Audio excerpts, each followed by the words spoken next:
요한복음 2장 1절에서 12절.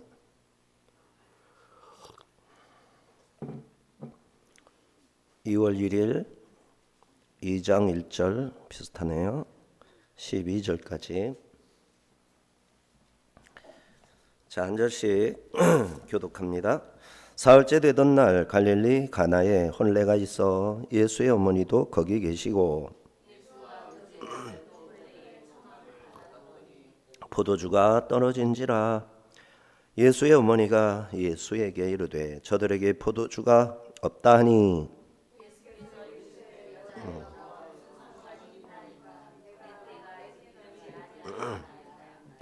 그의 어머니가 하인들에게 이르되 너희에게 무슨 말씀을 하시든지 그대로 하라 하니라.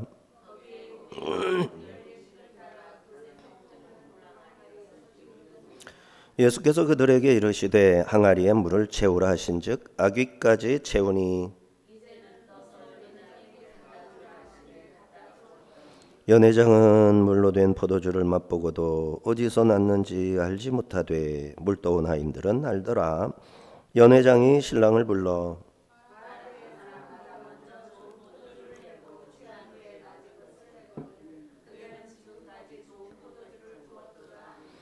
예수께서 이 첫 표적을 갈릴리 가나에서 행하여 그의 영광을 나타내심에 제자들이 그를 믿으니라. 예수께서 그 어머니와 형제들과 제자들과 함께 가버나움으로 내려가셨으나 거기에 여러 날 계시지는 아니하시니라. 아멘. 자, 이제 요한복음 공관복음에 의하면, 공관복음이라 하면 누까지 마망 누. 네, 요한복음은 이제 독수리 복음이고 좀 특별합니다. 그래서 공관이라는 것은 같은 관점이다. 요한복음은 관점이 많이 달라요. 삼복음과. 자, 이제 예수님이 먼저 요단강 베다니에 나타나셔서 세례를 받으시잖아요. 그리고 이제 광야로 들어가셔서 시험도 받으시고. 근데 조금 다른 것은 요한이 투옥되면서 예수님이 갈릴리로 물러가셨다가 나사렛에서 가버나움으로 옮기시고 제자들을 거기에서 부르게 되죠. 요한복음에서는 베다니에서 세례를 받으신 다음 안드레, 요한, 베드로, 빌립, 나다나엘 5 제자를 쭉 부르시고 갈릴리로 가셔서 이제 오늘 본문 가나 혼인잔치에서 물을 포도주로 바꾸는 첫 번째 기적을 행하십니다. 그 다음에 오늘 마지막 12절에서처럼 어머니, 형제들, 제자들과 함께 갈릴리 바다 북쪽 해안에 있는 가버나움에 가셔서 잠시 여러 날 계시지는 아니하셨더라. 이렇게 가십니다.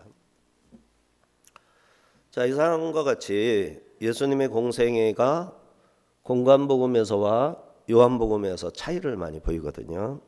근데 공관복음은 이분들이 예수님을 직접 따라다니면서 기록한 분이 아니라 바울에게 듣고 베드로에게 듣고 이렇게 해서 마가도 뭐 많이 따라다니긴 했지만 제자로 따라다니지는 않았거든요. 근데 예수님은 첫 제자잖아요. 첫 제자이면서 동시에 예수님을 다 따라다니고 대제사장 집에 들어가서 최후를 가장 가까이에서, 그 다음에 십자가에 다 도망갔는데 요한은 안 도망갔어요. 골고다 언덕까지 이제 올라가서 여자분들 어머니 마리아하고 뭐 마리아가 참 많죠. 살로메하고 이렇게 마리아하고 살로메가 자매간입니다. 살로메는 누구냐면은 여러 살로메가 있는데 다말도 여러 명 나오고 살로메도 여러 명 나오고 마리아는 뭐 많이 안 나옵니다. 그런데 살로메는 누구냐면은 마리아의 동생입니다. 동생.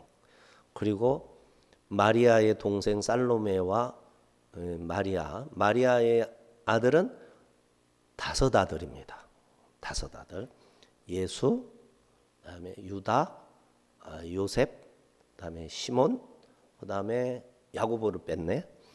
둘째가 야고보에서 예수, 야고보, 유다, 시몬, 요셉 이렇게 있거든요. 예수님이 동생이 4명이죠. 그런데 이종 사촌이 되는 이모의 아들들이 누구냐면은 세베대의 두 아들입니다. 야고보와 요한. 야고보와 요한. 이렇게. 그러니까 야고보와 요한과 예수님은 이종간이에요. 이종간. 그다음에 예수님은 마리아의 아들이지만 요셉의 아들은 아니잖아요. 요셉의 아들은 아니죠. 그래서 예수님의 족보가 마태복음의 족보하고 누가복음의 족보가 틀려요. 육신의 혈통적으로는 마리아를 통해서 다윗의 자손인 거예요. 마리아를 통해서 다윗의 자손이었어요. 요셉에게는 낳지 않았잖아요. 그 요셉에게 와서는 혈통적 아들은 누구에게로 가야 되죠? 예수님의 동생 야고보에게로 가야죠. 근데 예수님은 이제 아버지가 하나님이잖아요. 그러니까 말씀으로 잉태돼 가지고 이제 태어나셨단 말이죠. 그래서 족보가 둘인 거예요. 아버지로 올라가는 족보가 있고 어머니로 올라가는 족보가 있어요. 아버지로 올라가는 족보는 솔로몬으로 해서 다윗으로 가요. 어머니 마리아를 통해서 올라가는 족보는 나단을 통해서 다윗에게로 가요. 그래서 다윗에게 아들이 여럿 있었는데 그 중에 나단 있고 솔로몬이 있잖아요. 솔로몬이 이제 말하자면 혈통 장자직분으로 쭉 내려가서 예수님의 아버지인 요셉까지 내려가는 거예요. 근데 이제 아버지하고 요셉하고 예수님하고는 관계가 없다고 그랬죠. 어머니를 따라가야 다윗으로 연결되는 거예요. 이해가 되시죠? 그러니까 이 족보가 얼마나 세밀한지 생각을 해보세요. 이게 얼마나 이게 성경에 나오는 족보라든지 기록이라든지 어떻게 이렇게 탁탁 맞냐고요. 이게 다 의미가 있단 말이에요. 복음을 설명하는 중요한 사건들이 됩니다. 그래서 나단을 통해 가지고 이제 다윗으로 해서 올라가서 마리아를 통해서 다윗의 피에 속하게 되는 거예요. 자, 그러면은 이제 그 마리아의 아버지하고 이 살로메의 아버지가 있을 거 아니에요. 그러니까 예수님에게는 외할아버지가 되는 거죠. 외할아버지는 누구냐면은 이제 갈릴리로 가면 3대 이제 도시가 해안의 3대 도시는 베세다하고 이제 가버나움하고 그다음에 막달라 뭐 이쪽인데 디베리아라든지 이렇게 되는 거고, 그다음에 이제 갈릴리 이스르엘 평원에 산들이 이렇게 있는데 동떨어진 산이 이제 다볼산, 쫙 평지인데 이렇게 생긴 산이 하나 있어요. 중간에 제주도에 뭐라고 그러죠? 그 제주도에 있는 그런 것처럼 그게 이제 다볼산인 거예요. 근데 다볼산에서 북쪽으로 보면 높은 산이 있어요. 높은 산맥에 속했는데 산맥에서 똥 떨어져 가지고 뚝 떨어진 산이 하나, 높은 산이 있는데 이게 바로 나사렛인 거예요. 나사렛산. 요 나사렛에서 예수님이 태어나신 거고, 그 산 뒤쪽으로 이렇게 내려가면 이제 드디어 내려가서 평지가 됐다가 드디어 산맥이 쫙 그러니까 무슨 산입니까? 만년설 헬몬산. 헬몬산의 산맥이 쫙 이제 이렇게 첩첩산중 되는 거예요. 우리 강원도처럼 첩첩산중이 되는 거예요. 이 지역에 나사렛하고 가나하고 세포리스라는 도시가 이제 서로 6km에서 8km 사이 일일 생활권인 거예요. 1시간에 남자가 빨리 걸어가면 6km 걸어가거든요. 쉬면서 걸어가면 이제 4km 걸어가잖아요. 1시간 심리를 걸어가잖아요. 근데 6km면은 빠른 걸음으로 1시간에 가니까 다 왕복 2시간 안에 해결이 되는 그러한 도시로, 예수님 아버지가 요셉이었죠. 예수님하고 요셉 아버지 요셉은 이제 세포리스라는 신도시, 아주 굉장히 발전된 문화 도시입니다. 세포리스에 가서 거기에서 일을 하고 이제 월급을 받든지 수당을 받아서 먹고 사는 그러한 삶이 되었을 가능성이 높아요. 그 당시 세포리스가 건설이 엄청났거든요. 그 다음에 가나라는 도시가 있는데 이 세포리스보다 약간 더 북쪽에 가나가 있는 거예요. 가나가 세포리스를 볼 수도 있고 세포리스를 보려면 내려다보는 거고 고도가 비슷한 나사렛은 고도가 이제 한 400m, 500m 됩니다. 가나도 뭐 거의 비슷한 언덕 위에 있는 고원 도시예요. 가나에 가면 포도주가 유명하잖아요. 자, 그런데 이 가나는 포도가 잘 생산되는 곳이었고 나사렛은 좀 이렇게 움푹 들어가서 마을이 약간 안쪽에 있어가지고 밖에서 마을이 잘 안 보여요. 근데 그 산 위로 올라가면 둘레가 다 보여요. 낭떠러지도 있고. 근데 가나는 그렇게 험하지 않아요. 가나는 슬그머니 올라가면서 중간에 이렇게 마을이 있어가지고 차로 올라갈 때 보면 편안히 올라가요. 편안히 올라가서 교회도 있고 뭐 지금 이렇게 돼서 포도주도 살 수 있고 뭐 이렇게 되는데 이렇게 도시에서 말하자면 생활권인 거예요. 그런데 예수님의 외할아버지는 세포리스가 큰 도시였거든요. 세포리스에 예시바라고 하는 율법 학교, 랍비 학교가 있어요. 랍비가 되는 말하자면 대학교 같은 학교가 있어요. 뭐 중고등학교부터 해가지고 대학 과정까지 있는 랍비 학교가 있었는데 거기 교장 선생님이었어요. 거기 교장 선생님.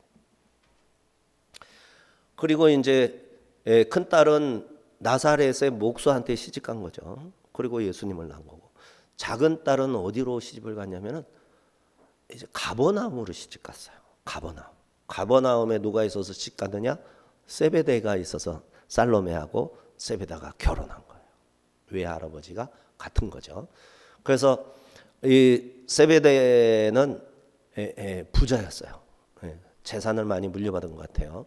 그래가지고 갈릴리에서 가장 싱싱한 물고기를 이제 이렇게 잡기도 하고 수매를 해가지고 이거를 가지고 예루살렘의 성전에다가 납품을 하는 납품권이 있었어요. 이게 다 제가 꾸며낸 얘기가 아니라 재밌죠. 우리 초대교회의 문서에 보면 이런 내용들이 있어요. 역사적인 사실들이에요. 근데 뭐 성경에는 안 나오니까 우리는 역사적 사실이다 이러고 들으면 되는 거예요. 근데 성경의 내용이 확 살아나는 거죠. 그래가지고 거기에서 물고기를 잡아가지고 대제사장 집에다가 납품했어요. 그래서 결제를 받아서 이제 그 결제를 받아서 납품하고 결제를 받는 일을 누가 했냐면은 바로 둘째 아들이 한 거예요. 요한. 그래서 대제사장 집에서 요한한테 제사장의 금패를 탁 줬어요. 이 금패를 가진 사람은 대제사장 집에 마음대로 들어갔다 나올 수 있어요. 금패를 탁 보여주면 출입증인 거예요, 한마디로. 회사 이제 큰 우리 대기업에 가면 출입증 주잖아요. 사원증. 사원증을 여기다 딱 폐용을 하면 이제 다 그거 보고 위병소가 아니라 뭐라 하죠? 수의실에서 이렇게 다 통과를 한단 말이죠. 그런 게 이제 요한에게 있는 거죠. 그래서 나중에 예수님이 대제사장한테 재판 받을 때 요한은 쑥 들어가잖아요. 베드로는 슬금슬금 들어갔다가 나중에 계집종한테 나 아니야 나 몰라 해가지고 도망쳐 나와야만 했었죠. 너는 갈릴리 사람인데. 근데 요한은 뭐 그냥 쑥 들어가서 뭐 여종이 와가지고 아 요한 왔어요 뭐 이래지 어디 감히. 그러니까 이 갈릴리 가버나움과 그러면 외할아버지가 세포리스면 세포리스가 중심 경제 도시이기 때문에 실제로 갈릴리와 이 지중해와 갈릴리 호수 사이에 길목에 있는 도시가 가나란 말이에요. 그래서 가나는 교통에 유리한 점이 있었고, 세포리스는 로마의 말하자면 그 야심적인 거점 도시로 이렇게 신도시처럼 건설을 했기 때문에 이름부터가 세포리스, 헬라 이름이죠. 그래서 좀 이렇게 좀 발달을 많이 했었죠. 그래서 생활권이란 말이에요.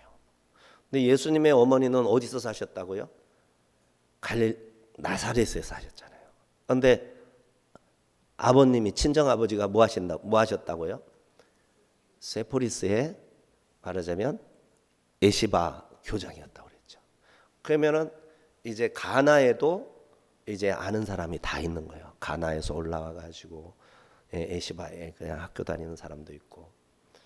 게다가 예수님이 갈릴리의 유다에 가서 세례 요한에게 세례를 받을 때 5번째 제자가 누굽니까? 맨 처음에 안드레와 요한이 세례 요한의 제자였다가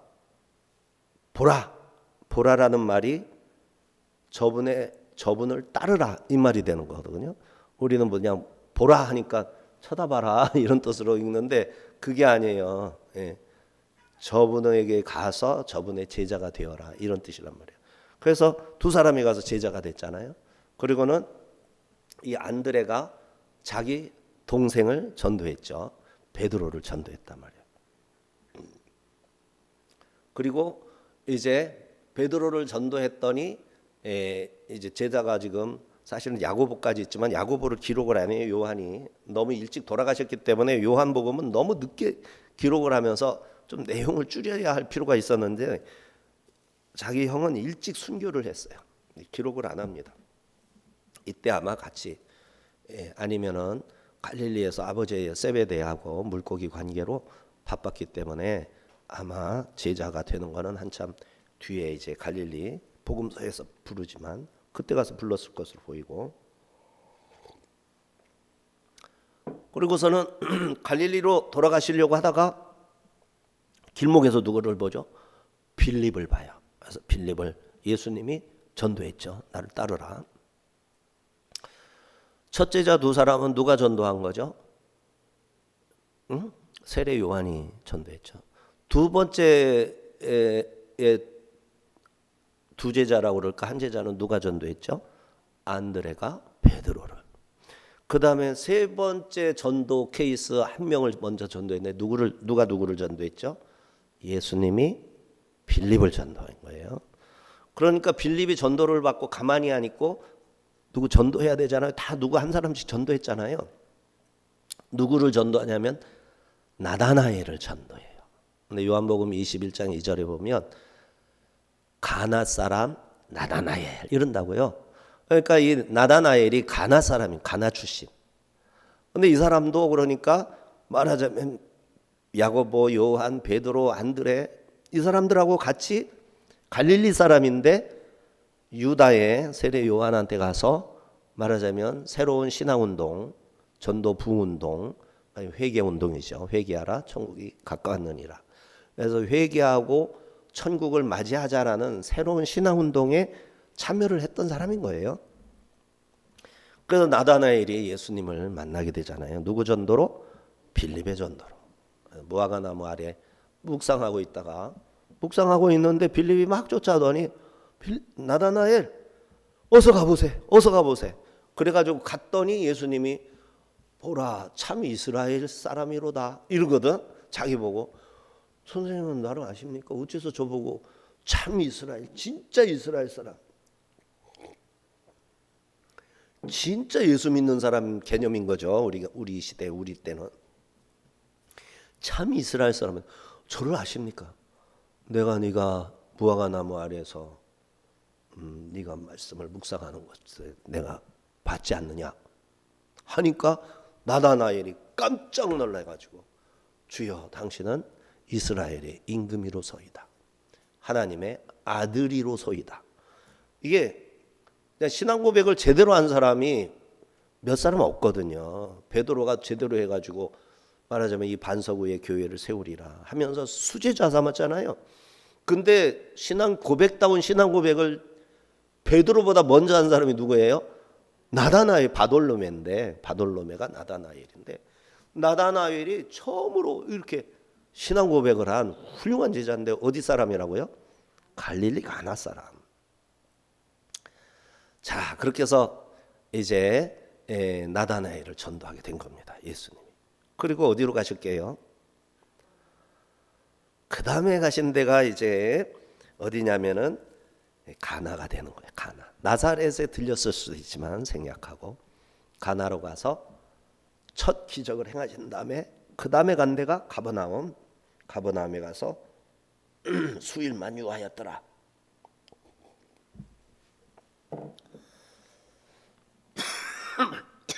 자, 이제 뼈대는 쭉 얘기를 했어요.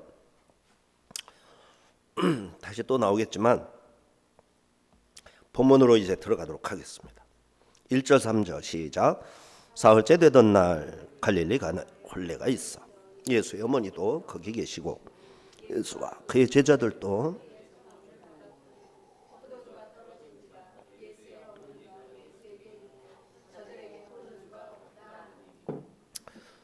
요한에게 세례받은 세례터에서 사흘째 되던 날에 갈릴리 도착했어요. 사흘째면 많이 들이죠.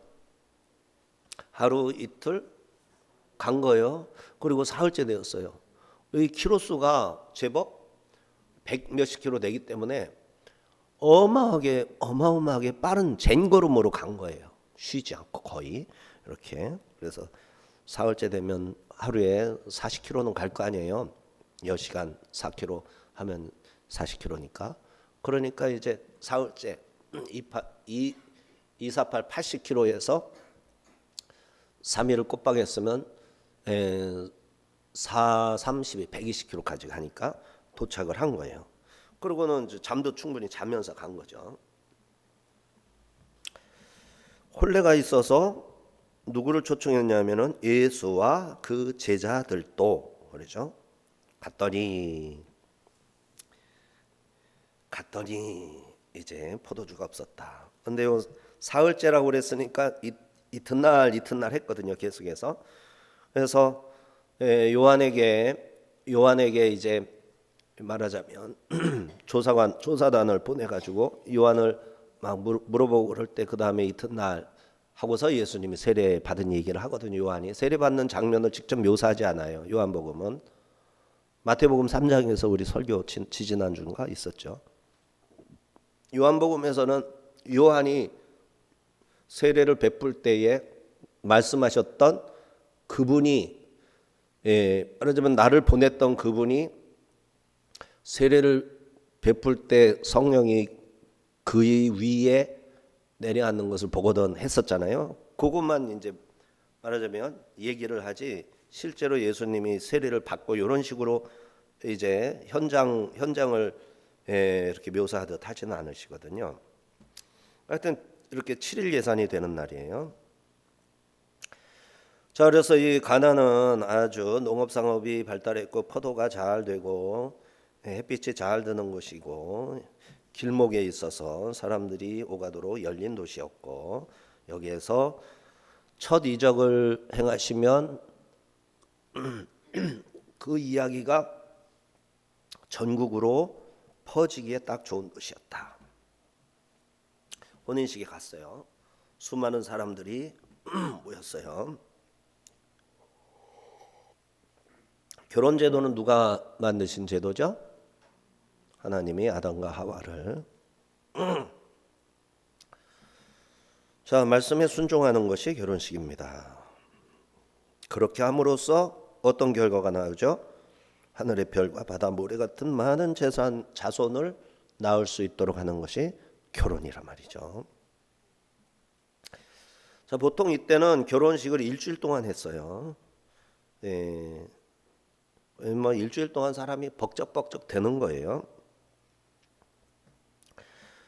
자, 예수님이 초청받은 대로 제자들과 함께 연회장에 도착하면 들어가야 될 거 아니에요. 들어가면 뭐 장례식 때는 뭐 이제 헌화를 하고 뭐 이렇게 되는 거잖아요. 근데 이때는 헌화를 할 필요가 없죠. 뭐를 해야죠?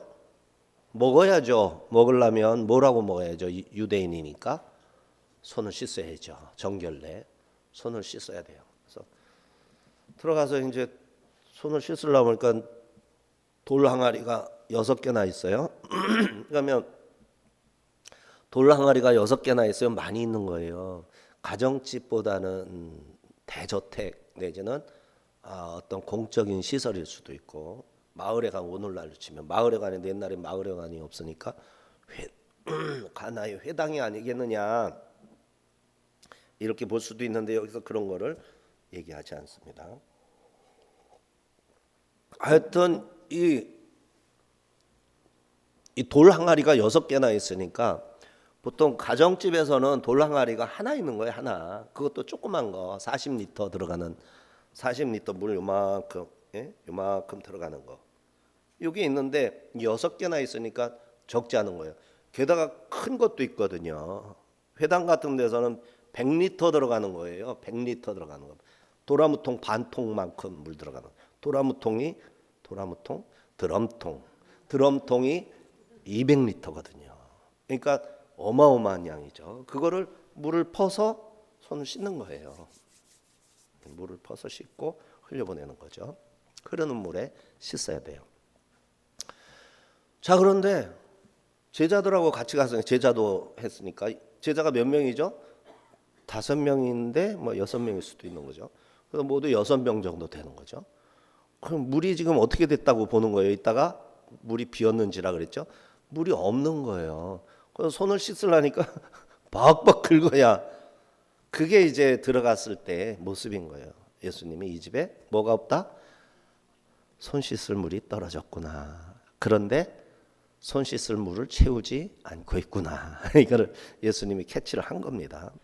그러고 이제 들어갔어요. 물을 조금 해가지고 이렇게 묻히기만 해도 손을 씻는 그 율법에는 되기 때문에 이렇게 묻혀가지고 씻으면 돼요. 이렇게 해서 들어갔어.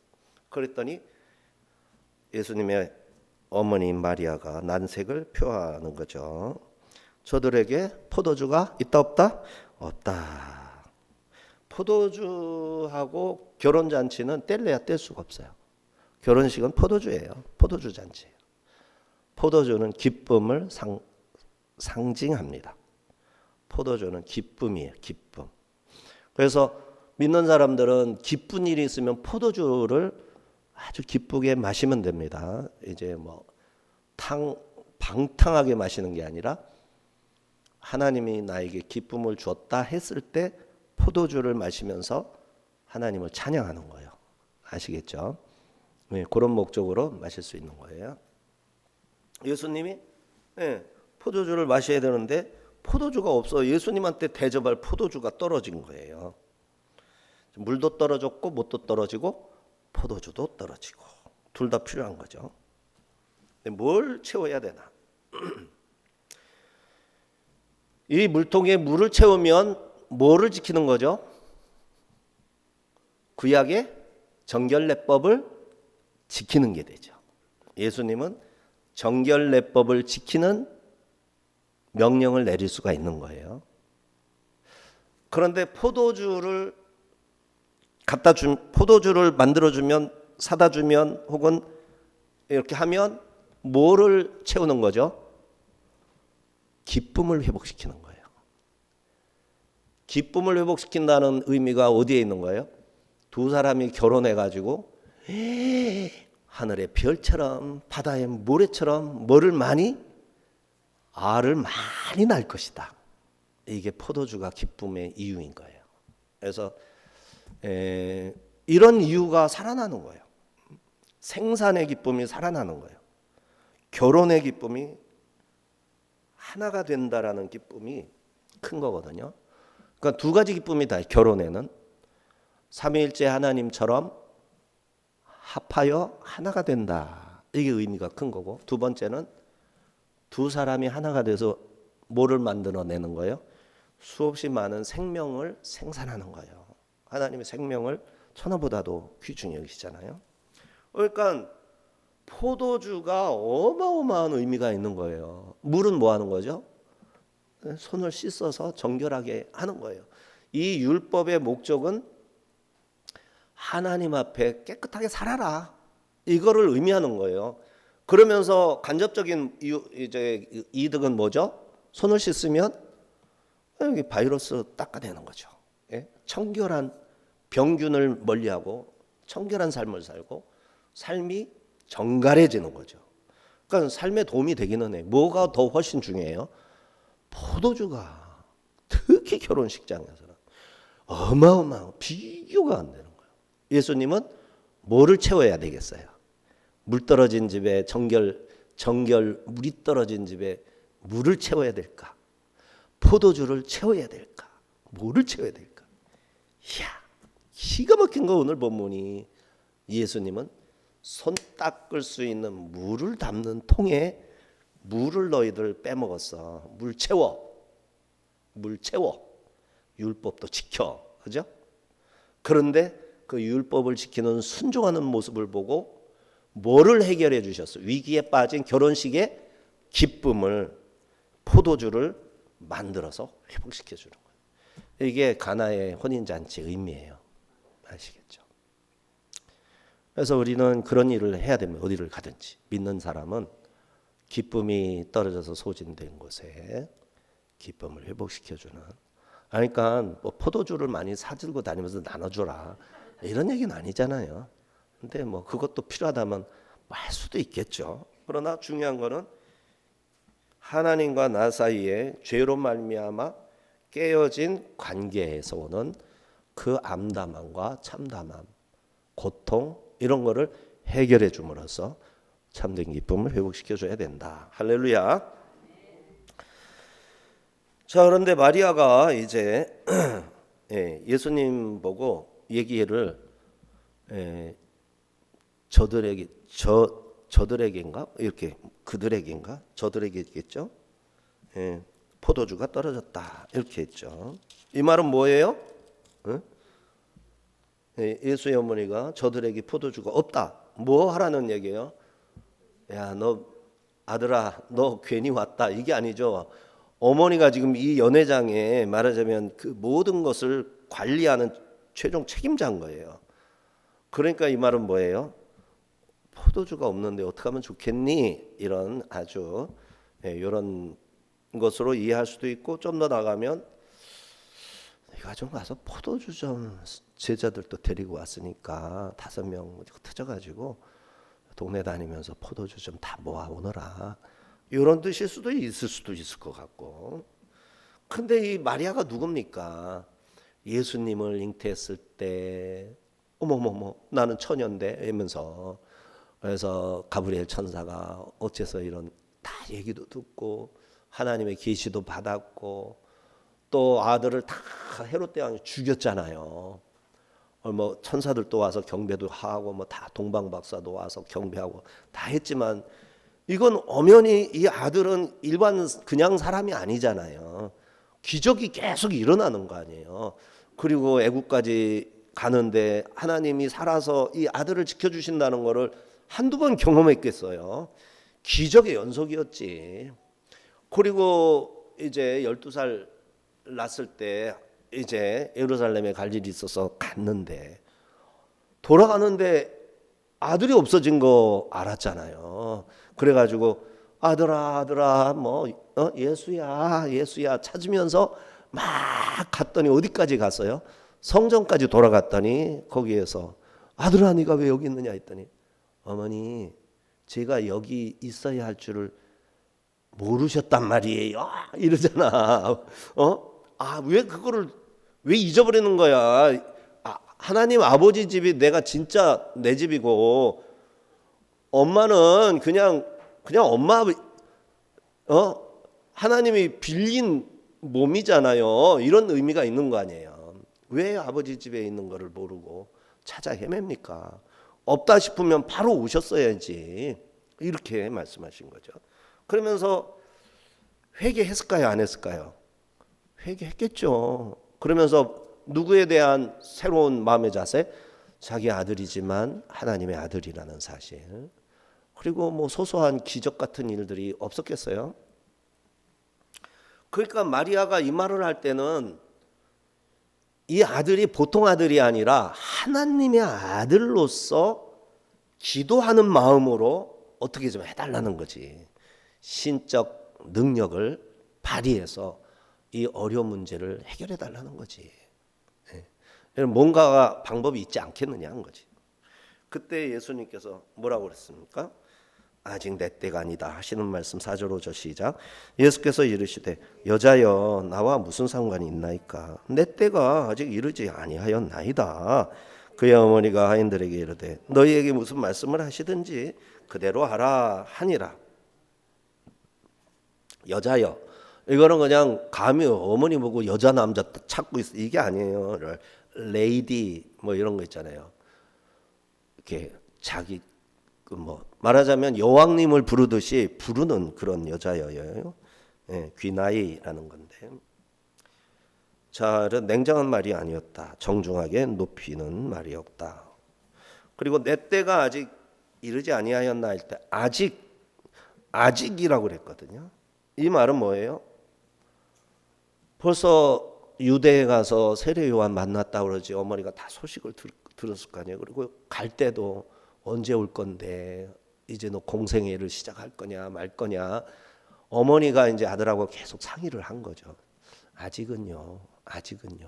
계속 했던 말을 여기서 하는 거예요. 내 때가 아직이요. 아직 이르지 아니했잖아요.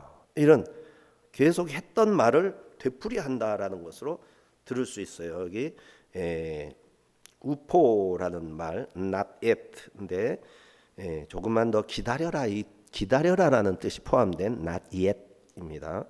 조금만 더 기다리세요. 그런 거죠. 그런데 마리아는 조금만 기다리란 말을 나 상관 않겠어요라는 말로 듣질 않았어요.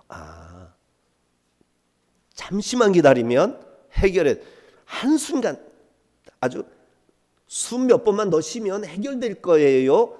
그 조금으로 알아들은 거예요. 마리아의 믿음이 대단한 거죠. 긍정의 가능성을 굉장히 높이 듣고 너희에게 무슨 말씀을 하시든지 그대로 해라. 어떻게 보면 엄마가 아들한테 은근히 압박을 하는 거죠. 내가 이렇게 말했는데도 모른 체 하진 않겠지 하면서 이분이 말씀하시면 뭐든지 다 해. 이렇게 어떻게든지 다 좋죠. 다 재밌기도 하고. 자, 마리아는 기도의 모범입니다. 자신이 아들에게 힘쓸 일을 시킨 게 아니라 신적 권능을 가지고 하나님의 아들이신 예수께 기도한 셈이죠. 자, 문제에 직면을 했을 때, 결핍의 현실을 만났을 때 그것으로 우리는 두려움에 떨 수도 있습니다. 하지만 그게 위기가 아니라 주님의 기적을 경험할 수 있는 기회인 것을 믿어야 됩니다. 믿어야 돼. 그래야 이 믿음으로 역사가 일어나는 거예요. 하나님이 일하신다 말이죠. 자, 혼인잔치가 무르익었을 때 잔치집 입구에 놓였던 6개의 돌 항아리를 예수님은 주목하셨죠. 돌 항아리는 유대인의 정결 의식을 위해 손과 발을 씻는 물을 담아놓는 곳이었어요.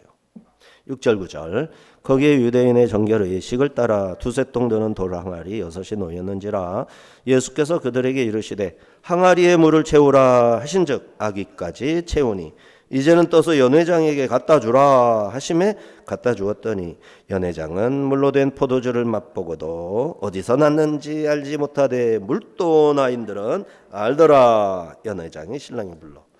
연회장이 이 물을 마셨을 때 이거는 어디서 났는지 알지 못한다는 것은 이게 엄청 맛있는데 이 출처를 모르겠다라는 뜻입니다. 이 포도주가 무슨 포도주야 뭐 이 정도가 아니라 이렇게 맛있는 포도주가 지금 내가 맛을 볼 수 있다고?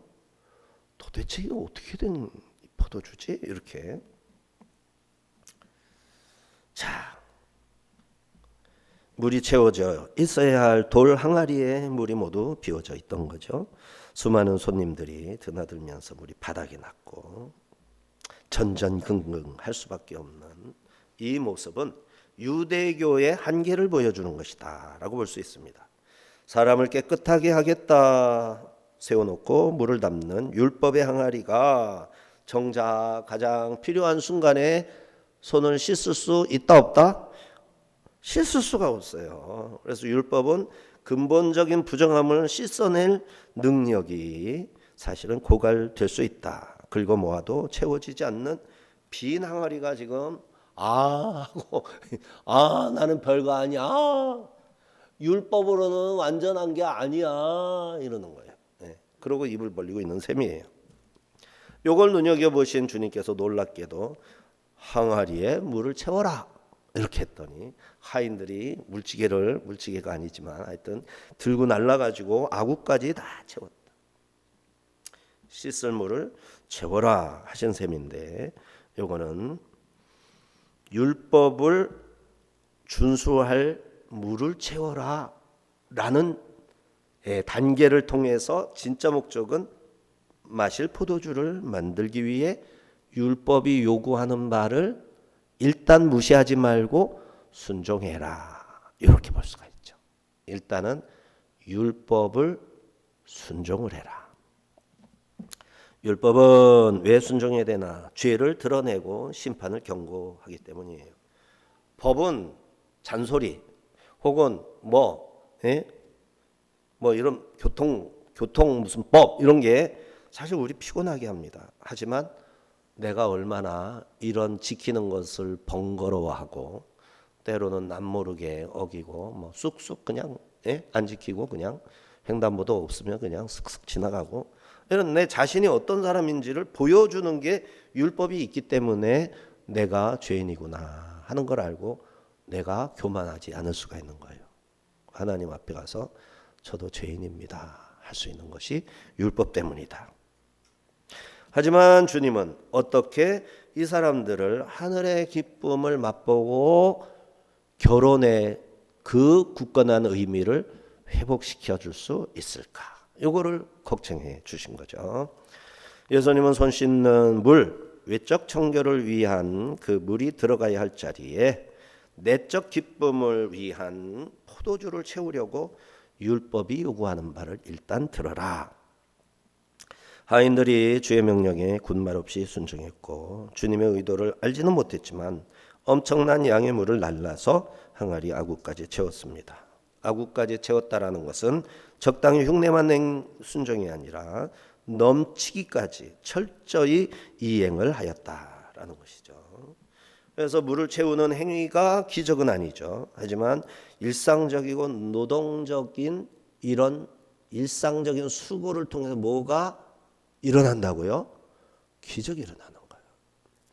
이게 꼭 필요한 건 아니지만 이런 거를 말하자면 수단과 도구로 삼아서 하나님의 놀라운 기적이 일어날 수 있는 것이다. 그러므로 우리가 할 수 있는 최선의 순종이 주님의 말씀과 맞닿을 때 기대하지 못했던 엄청난 일들이 일어날 수가 있다. 한마디로 기적이 그때 일어나는 것이다. 이걸 알아야 되겠습니다. 율법의 빈 항아리가 기적의 현장이 되기 위해 순종이라는 재료가 있어야 한 것이죠. 긁어도 소리만 나던 빈 항아리에 물이 찰랑찰랑 차오를 때 부정의 공포는 사라지고 부정 더러워지는 공포는 사라지고 기적의 임계점으로 포도주로 색깔도 변하고 질도 변하고 맛도 변하고 혹시 우리 인생의 항아리는 긁으면 극극하는 긁는 소리만 나는 우리의 인생 항아리는 아닌가 살펴봐야 되겠죠. 주님은 그때 순종의 물을 채우라 하십니다. 씻기 위한 물이 아니라 변화의 포도주. 물이 변하여 포도주 됐네. 그렇게 채우라는 거예요. 예수께서 아인들에게 이제는 떠서 연회장에게 갖다 주어라. 연회장은 이 포도주를 맛보고 깜짝 놀랐어요. 그래서 신랑을 부릅니다. 10절 11절 말하되 사람마다 먼저 좋은 포도주를 내고 취한 후에 낮은 것을 내거늘 그대는 지금까지 좋은 포도주를 두었도다 하니라. 예수께서 이 첫 표적을 갈릴리 가나에서 행하여 그의 영광을 나타내심에 제자들이 그를 믿으니라. 자, 신랑을 불렀죠. 신랑이 말하자면 이 결혼식의 제일 책임자니까 연회장은 사람들을 많이 모아서 이분들의 자리 같은 거를 배치해주고 하는 그런 역할을 합니다. 사람마다 먼저 좋은 포도주를 내고 술이 잔뜩 취하면 그저 그냥 적당한 포도주를 꺼내주는 것이 보통이 다 하는 일인데, 너는 지금 파장이 이를 때까지 입맛 좋은 포도주를 남겨놓았구나. 너무너무 준비를 잘했다 칭찬한 거죠. 만족감을 감추지 못하고 이제 말해준 겁니다. 예수님은 가버나움으로 가시게 됩니다. 이렇게 포도주는 잔치의 기쁨, 하나님의 축복, 새 언약의 상징입니다. 율법의 물은 씻기만 할 뿐 포도주의 기쁨을 줄 수는 없는 것이죠. 금방 고갈되어 바닥을 긁어도 만족 없고 갈증만 남도록 하는 것이 율법이기도 합니다. 그러나 예수님은 이 탕아리를 새로운 내용 은혜로 채우셔서 고갈되지 않는 기쁨을 멈추지 않게 하셨습니다. 이로써 율법은 모세로 말미암아 왔으나 은혜와 진리는 예수 그리스도로 말미암아 왔노라 하셨던 진리를 드러내셨습니다. 더욱이 예수님께서 제자들과 함께 들어오시면서 돌 항아리에 물이 떨어졌다라는 사실을 눈여겨보고 인지하셨죠.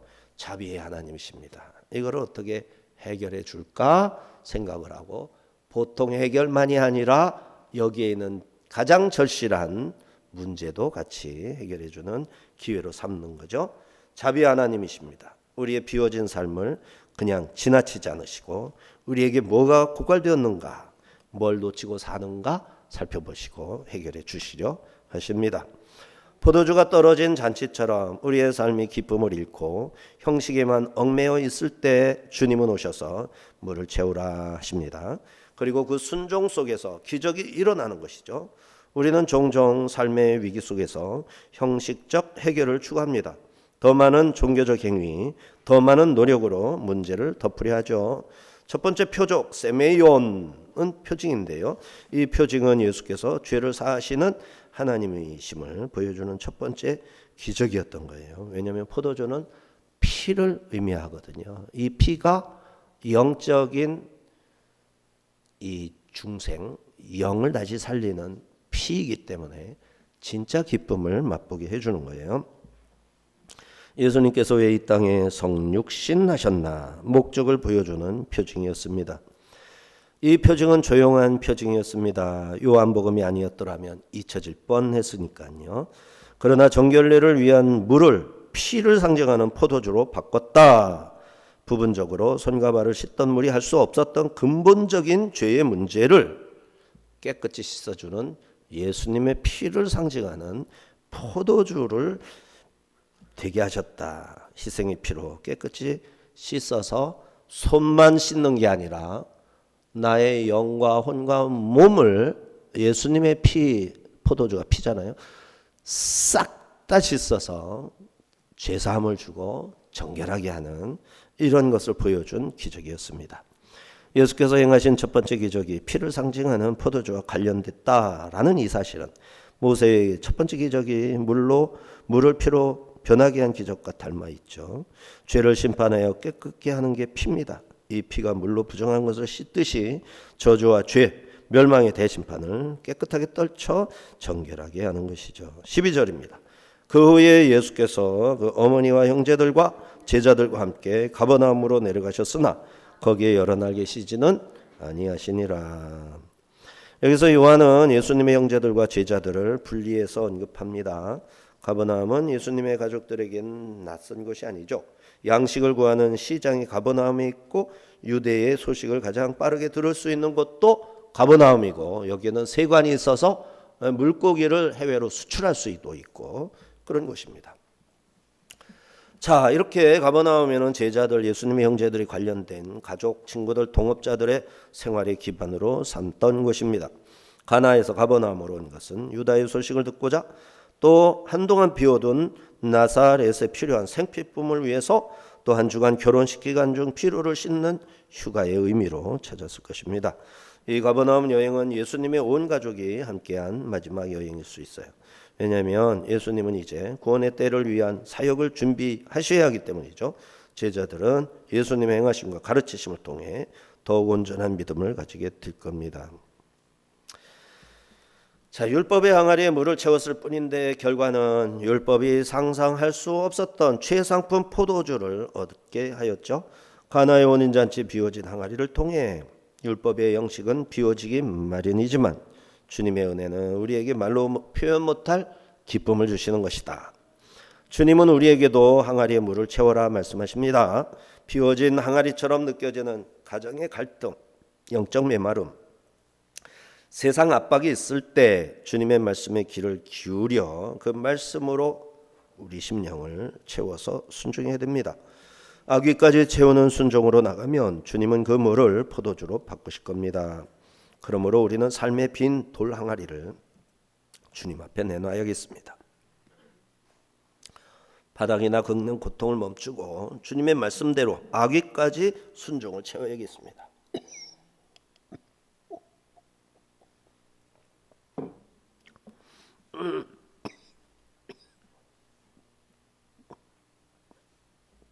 채우는 것은 우리의 몫이고 그 물로 기쁨으로 변화시키는 것은 누가 할 일입니까? 주님의 몫입니다. 우리는 그저 맹물을 퍼다가 채울 뿐이에요.